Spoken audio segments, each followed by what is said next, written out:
we've tried to do it a little bit bigger this time, even by earlier this summer laying out the path to the next expansion set, the Witch Queen.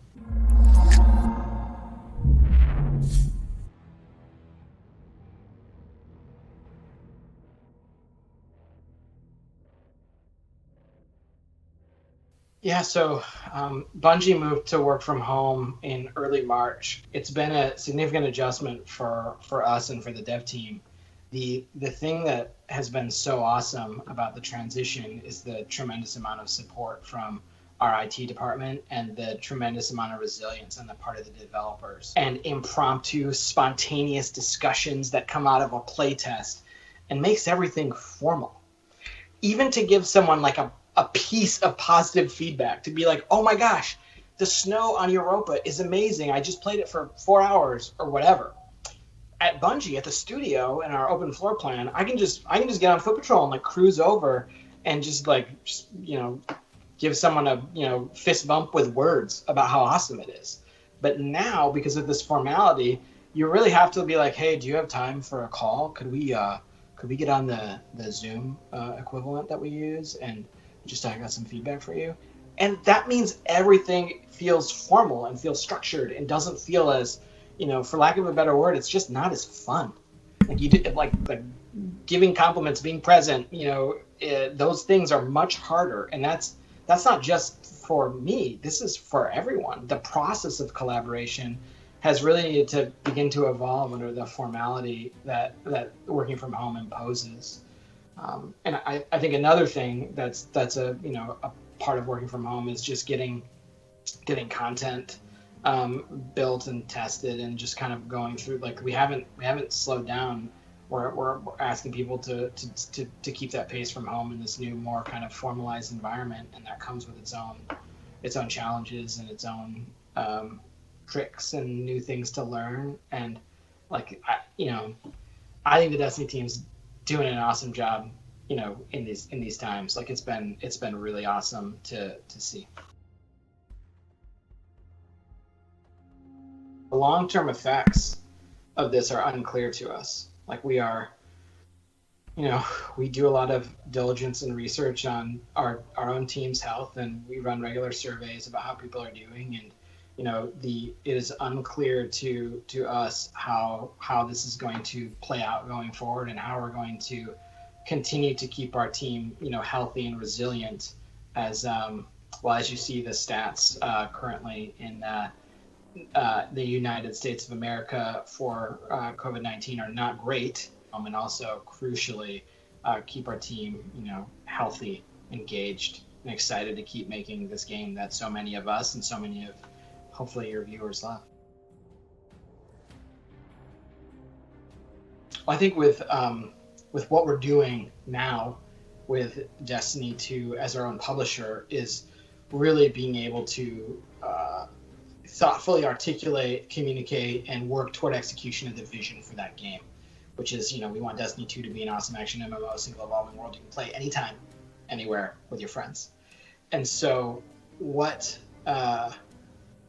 that's really enabled us to do is to look at, Destiny 2, when we launched it, the vision was not the definitive, the vision was different for that product. The thing that we were looking for was, a broad, wide funnel opening experience that was more, pick up and play and kind of put down. I think we talked about, we didn't want this game to feel like a relationship, and that was I'm not going to pin all the blame on Activision for that. That was a shared decision with Bungie leadership and with Activision leadership, and I think the opportunity to be on our own has let us let us relitigate that decision, and we have completed the litigation, and we are making an awesome action MMO going forward, and we're gonna keep building on this base, and the best days for Destiny are ahead of us, and it's an awesome bit of learning for me and the team. I think that we went after some stuff that has a bunch of cool properties. Like I am, there's a little part of me that's sad to see the Destiny 2 campaign go away, because I think that the team did an awesome job on it. I think Gaul was cool. I like a bunch of that content, but what I like more is the autonomy that we have now to build Destiny 2 into the game that we really want it to be. And if people feel like that is a more direct descendant from Destiny 1, that is awesome. And that makes me really happy. I know that makes a bunch of folks on our team really happy too.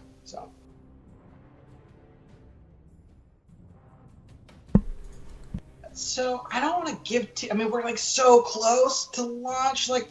In some ways, I feel like this question is like someone asking, hey, what's in the box that you're gonna let me open on Christmas, my birthday, Hanukkah, or holiday of your choice? And so I'm like, you're like a little squirrely about that. I'm gonna step away from that and talk about the container that we're like the vehicle. So the vehicle that we are exploring here as an opportunity to talk more about some questions that players will want to answer, because we can't answer everything, and hopefully we answer some questions that players have, is really in the return of the stranger and bringing that character back into the Destiny fold, and with her first appearance in Destiny 2, and she's a main character in this expansion set, and there is a lot going on with her. She's going to guide you on the path to beginning to wield the darkness. And she's got some other cool, fun stuff that she's going to share with you.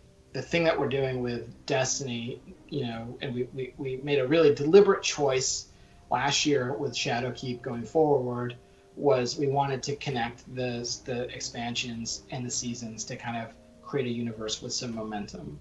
And that's continuing this year. So year 4, we've tried to do it a little bit bigger this time, even by earlier this summer laying out the path to the next expansion set, the Witch Queen. And so how are we going to build there? Well, we're going to build there throughout year 4, but you're going to see some of that starting, of course, in the expansion set. Well, if we go back in interview time, I'm the jerk who said we were done with her right before Destiny 2 came out. I said, that we think that story is complete. And, that really, bluntly just pissed a bunch of people off. Like, people, wanted to see more of her. And when we were kind of sketching out the skeleton of Beyond Light, there were a couple of things I'll say I felt really strongly about. And one of them was Europa. And the second thing was the Stranger. Because like you asked earlier, I feel like those two notes can kind of show players like that game that maybe you loved in 2014, 2015, 2016, that Destiny 1 game. We're going to pick up some of those pieces and some of those threads and continue them here. And, it is by coincidence that we are continuing those threads as we say goodbye to a number of the other threads that are being sunset out of the universe. So for me, she was a really clear choice as a character for this expansion. Yeah, so you're pointing at Aldrin, I pointed at the Stranger, and then there's also Varix from Beyond Light. And what you're kind of seeing is us bringing a bunch of the cast back together, bringing them back into the fold to figure out what's going to happen next. With Aldrin, I think it's going to be difficult for some players to get over the fact that Aldrin is the character before he became a light bearer who killed an iconic character in Destiny with Cade. And so I've seen a mix of awesome, Aldrin's back, because he looks cool, like he has cool character art. But then I've also seen a mix of screw that guy, I'll never forgive him. And so, getting some amount of emotional reaction from players for a character coming back is really cool. And, the end of Forsaken, casts some lines out into the sea, and we're gonna fish them up a little bit and see what's next for the artist formerly known as Aldrin Sov. I think it's a mix, right? Like it's we are.